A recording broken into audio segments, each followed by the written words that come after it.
Good morning friends, welcome to my first vlog. तर इथे वरच झाडू मारत होता. एकच बेडरूम राहिला होता, बाकीचं घर मी झाडून घेतलं होतं. त्यानंतर आमची थोडी मस्ती चालली होती. आरसा पाहिलं की मला ही मस्ती सुचतेच. इथे मम्मीने मसाला काढून ठेवला होता, कारण की आज संध्याकाळी नॉनव्हेजचा बेत होता आणि मम्मी केक करत होती. रात्री दुकानात एकही केक शिल्लक नव्हता, त्यामुळं मम्मीने सकाळ सकाळीच केक करायला घेतले होते. वरदला बॉक्स आणून दिले. वरद सगळे बॉक्स बनवतो आणि केकही दुकानात पोहोचवतो. त्यानंतर सगळे क्रमकोट करून ठेवले होते मम्मीनी केक. फक्त रेडी करायचे बाकी होते आणि दुकानात पोहोचवायचे होते. इथे वाजले होते 9:45 आणि सगळं घरचं काम उरकल्यावर मम्मी आणि मी गेलो ड्रायव्हिंग क्लासला.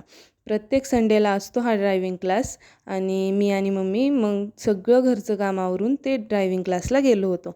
सगळे केक रेडी झाल्यावर दुकानात पोहोचवले. काउंटर फुल भरलं होतं. त्यानंतर इथे सगळी गँग हजर होती पार्टीसाठी. घरी पण सगळं नियोजन पूर्ण झालं होतं. भाकरी चालल्या होत्या, भाजीही उकळत होती. त्यानंतर फिशचाही बेत होता, पण फिश कसे गरमागरम खायला छान वाटतं. मग फिश जेव्हा जेवायला बसणार होतो तेव्हा बनवणार होतो. आणि त्यानंतर सगळं झाल्यावर इथे सगळे बसले होते जेवायला. आम्ही नाही बसलो. आधी सगळ्या माणसांना जेवायला दिलं. त्यानंतर बायका बसणार होतो. सगळे चिल्लेपिल्ल्यांचं जेवण झालं होतं, पण तरी त्यांची मधी लुडबुड चालूच होती.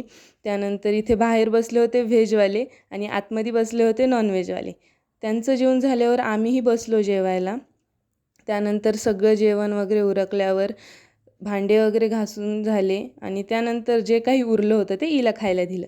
हिचीही मज्जा झाली, ही आनंदित झाली. त्यानंतर आमचं चाललं होतं फोटोशूट.